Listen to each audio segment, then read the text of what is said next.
There's one country that always wins every war. It doesn't lose soldiers. It doesn't rebuild cities. It sells the weapons. This is how the U.S. profits from every war. When the world burns, it sends the bill with interest. Ukraine, Gaza, Syria, Iraq, Yemen, Afghanistan, different names, same game. Because war isn't just tragedy. It's business, and no one plays it better than the United States. War destroys lives, but for America's defense giants, it's payday. Lockheed Martin, Raytheon, Northrop Grumman, General Dynamics, they don't just make weapons. They run the war business. Take Ukraine. In just 6 months, Raytheon stock jumped nearly 20%. Lockheed Martin, up over 35% in a year. Coincidence? Not even close.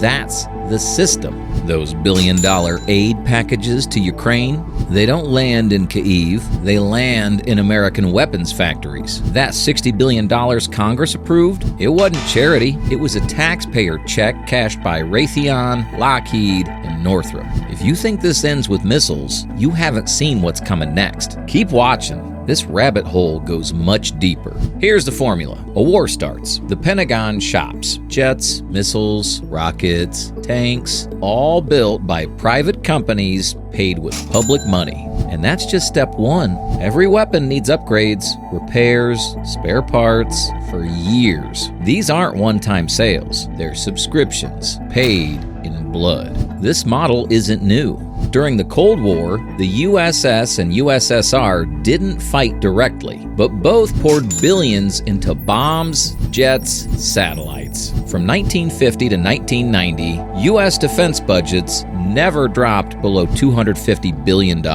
Adjusted for inflation, that's trillions funneled straight into defense pockets. Today, the cycle repeats itself with Israel. Every time missiles fly over Gaza, Raytheon stock ticks up. Why? Because Israel's missile tech is made in America. In 2021, the U.S. approved $735 million in guided weapons, most built by Raytheon and Boeing. Here's the part nobody talks about. These companies have armies of lobbyists in Washington, pushing for more weapons, more aid, more war. In 2022 alone, they spent over $100 million lobbying Congress. Their return, over $800 billion in defense contracts. That's Wall Street level ROI. So when the bombs fall, don't just watch the headlines, watch the boardrooms. Because in America, the people making money from war don't wear uniforms. They wear suits. And the real gold mine, it's not tanks or missiles, it's something far more invisible. Want proof?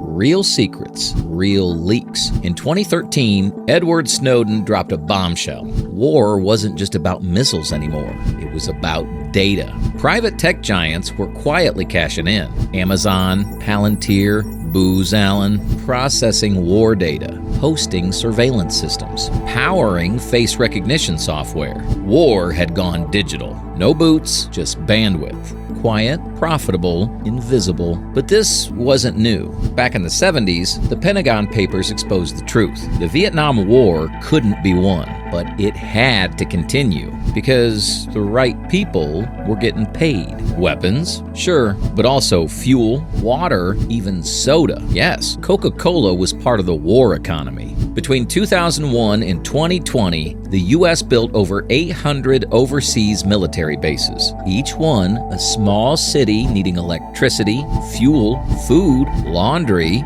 Guess who provided all of it? Private U.S. contractors. One company, KBR, charged $100 to wash a single bag of clothes in Iraq. Outside the base, chaos. Inside, steady cash flow. In 2022, new leaked memos surfaced. Not about war plans, but contracts. Military advisors weren't sent to fight. They were sent to follow the money, to make sure the right companies got paid. It wasn't war. It was business in uniform.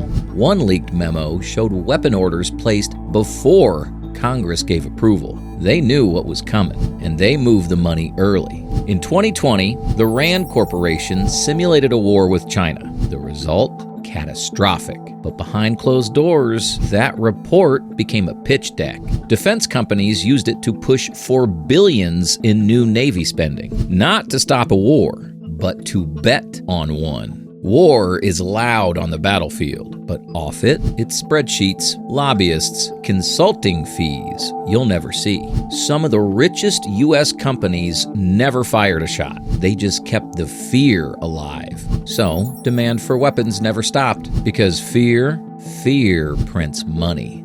And war is one of the easiest things in the world, but missiles aren't the biggest moneymaker. Ships and jets, not even close.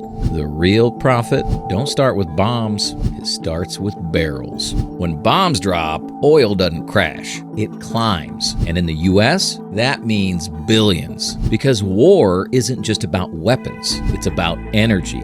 Massive global energy. And when the world's supply chains break, big oil doesn't lose, it wins. ExxonMobil, Chevron, Halliburton, they don't need bullets, they got pipelines. And every conflict is an opportunity. Let's rewind. Iraq 2003. The U.S. invades, Saddam falls. And just months later, American oil giants roll in. Halliburton, once chaired by Dick Cheney, lands billions in no-bid contracts. No oversight, no competition, just cash. $39 billion to rebuild Iraq's oil network. But for Iraqis, the pipeline stayed dry. The oil, it flowed west, straight to private hands, backed by Washington. Jump to 2022. Russia invades Ukraine. Europe scrambles for fuel. Russian gas vanishes. Oil hits $120 a barrel. Natural gas triples. And who shows up to help?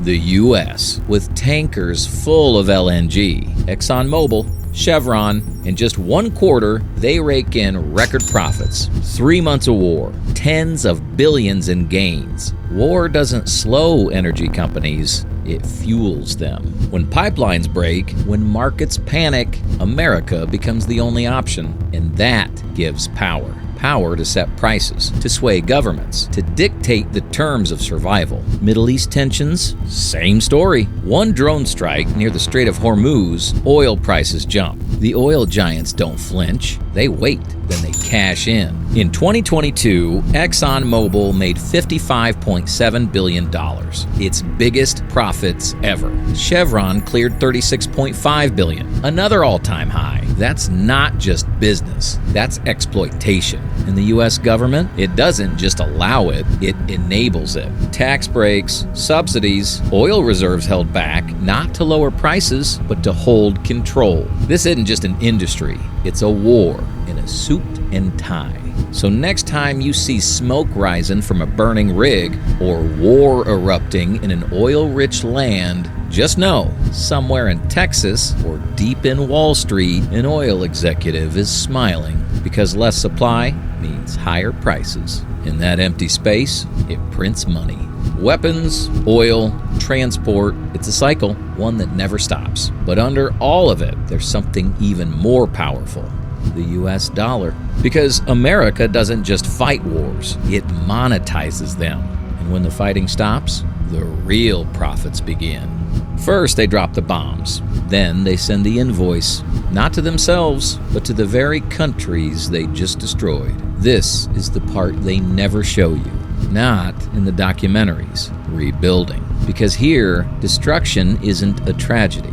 It's a business model. When a city falls, America's companies rise. Not to help, to bid. Iraq 2003. The fighting slows, and suddenly the real war begins. The war for contracts. Halliburton, back in the game. A $39 billion payout, no competition, no oversight. Rebuild oil fields, fix highways, deliver meals, and profit every step of the way. Then the fraud begins. Overbilling, wasted billions, fake expenses, real payouts. No arrests, no consequences, just more contracts. Betchel, $2.8 billion for water, power, schools. But the pipes stayed dry, the schools stayed dark, and the projects mostly vanished. Then came Afghanistan. Same blueprint. This time, $145 billion in the name of reconstruction. Airports, bases, highways, all built by American firms. Most now abandoned, crumbling in silence, bleeding money. And while that happened, the mercenaries cashed in. Blackwater, later rebranded Academy. No flags, no rules, just high pay, high risk war for hire. All paid by American taxpayers. Now look at Ukraine. The war isn't over, but the contracts, they've already started. BlackRock is in. Construction plans drawn up while the missiles still fly. Why? Because every crater is future cash flow. $750 billion. That's what some say it'll take to rebuild. And the usual suspects already lining up. This is the loop. Destroy it, rebuild it, get paid both times. It's not chaos, it's a system, and someone found the cheat code. Even the aftermath is monetized. Private guards, facial recognition, surveillance networks, and the people, the ones who live there, they get the rubble and the bill. Because war isn't just about who wins, it's about who collects. And America, it found a way to cash out at every level. But here's the real question. How does this endless destruction translate into global control? The answer isn't in the battlefield. It's in your pocket. Because America's most powerful weapon isn't the missile, it's the money. The green one. Missiles don't just fly anymore. They think. Drones choose targets. Satellites track movement. And artificial intelligence decides who lives and who gets vaporized. The war changed, but you weren't told. Now, it's not just about soldiers and guns. It's about data and who controls it. Enter Palantir, a name you won't hear in war movies, but it's watching everything. Co-founded by Peter Thiel, funded by the CIA, built to predict crimes before they happen. Now, it predicts wars. Every bomb dropped is booked. Every drone strike, just another data point. Military footage, strike plans, live drone feeds. All stored and sorted by Silicon Valley. Because war isn't just destruction now, it's metadata. Afghanistan, Iraq, Syria, every war was a beta test. For battlefield surveillance, for behavior prediction, for profit. Amazon, the place you order toothpaste, they built the Pentagon's cloud servers. Google trained AI for drone targeting. Microsoft bid on the $10 billion Jedi military contract. These aren't tech companies anymore. They're war contractors, just in hoodies. As homes crumble, stocks surge. Palantir's valuation, over $50 billion. Their clients, the U.S. military, NATO, and your local police. The more unstable the world becomes, the more valuable their systems get. War now is a subscription model. They don't fight wars. They organize them digitally, remotely, relentlessly. And they don't just destroy, they learn, they upgrade, and they scale. Every city leveled is a data harvest. Every invasion is a field test. Everybody's input. And who profits? The same names. Lockheed Martin, Raytheon, Palantir, BlackRock. But it gets deeper because all of this, the missiles, the drones, the contracts, none of it works without one thing: the money. The green one, the dollar. It's not just a currency, it's a weapon, and it controls the entire world. In Chapter 7, you'll see how the dollar became the most powerful tool of war without ever firing a shot. In America, generals don't pay for wars. You do, with your taxes. Trillions flood into the Pentagon, then flow straight into defense giants. Raytheon, Lockheed, General Dynamics. Meanwhile, public schools fall apart. Hospitals stay understaffed. Basic services cut to the bone. But the war machine always topped up, always ready. And it's not just an American story. NATO allies don't just support U.S. wars, they buy into them, literally. Germany pledged $100 billion after Russia invaded Ukraine. Where did it go? F-35s, Patriot missiles, all stamped, made in the USA. Japan, same script, record-breaking defense budget, a shopping spree in the American arms market. This isn't defense, it's a sales pitch, and business booming. But here's what they never say.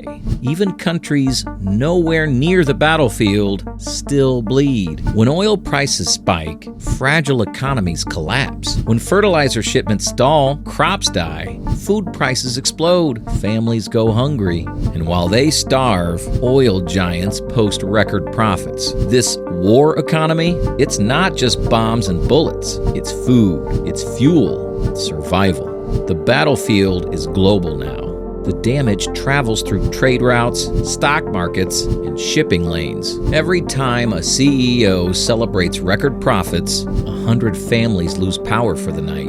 That's the loop, the global money loop, where chaos means cash and peace just bad for business. Even if your country isn't at war, your money is. Even if your skies are clear, your paycheck is fueling someone else's missile. That's the machine, and it never stops. The next enemy is always ready. The next profit window already open.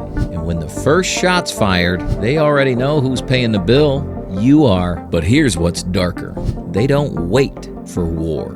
They choose it in backroom meetings, over spreadsheets, millions of lives reduced to numbers. They don't want peace. They want returns. Some once wore the uniform. Now they wear suits and sell wars like products. Most people have no idea this is happening, right under their nose. But what they don't want you to know is coming next. Wars don't just happen. They're planned, step by step, in quiet rooms and business offices. Think tanks write the script, TV experts sell it, and wealthy lobbyists seal the deal. Behind every necessary war, there's a plan, and behind that plan, there's a spreadsheet. Look at Capitol Hill, Lockheed, Raytheon, Northrop. They don't just make weapons, they make friends, fancy dinners, private donations, quick conversations. Congress doesn't stumble into war. It's guided there by people who profit from it. Then come the think tanks, Heritage, AEI, RAND, fueled by the very companies that need chaos to thrive. RAND alone has taken hundreds of millions from the Pentagon. They don't observe wars, they recommend them. They don't just report on threats, they define them. And who's behind the curtain? Ex-generals, former CIA, Pentagon alumni. Today, they brief CEOs, not presidents. Serve the country. Sell it weapons. Uniformed a boardroom in one step. That's not strategy, that's business. Even the experts on TV, paid voices, fear merchants in suits, selling threats while their portfolios swell. This is the machine. Every threat becomes a budget. Every budget becomes a contract. Every contract becomes a war. Because peace doesn't pay. The Pentagon asks. Congress nods. Stocks jump. And the story ends the same way. With someone bleeding and someone else cashing in.